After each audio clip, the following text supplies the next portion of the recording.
আগে জানতাম এক বেটার ২-৪টা বউ হইলে শুধু ঘরে অশান্তি হয়, বাট আমি ভুল।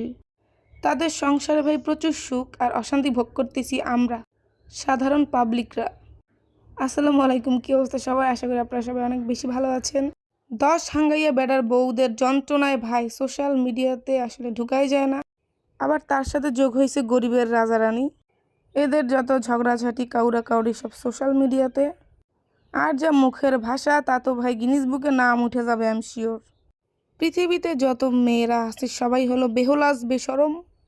১০ হাঙ্গাইয়ালা বেড়া এবং তার বউয়েরাই হলো পৃথিবীর একমাত্র লজ্জাবতী লতা কন্যা।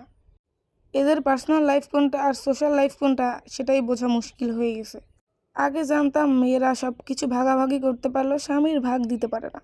এখন দেখি ভাই জিদ করে নাকি স্বামীকে দ্বিতীয় বিয়ে দেয়, তৃতীয় বিয়ে দেয়, চতুর্থ বিয়ে দেয়। তোমরা যদি কেউ বিয়ে করতে যাও তাহলে আপার কাছে সিভি জমা দিতে পারো।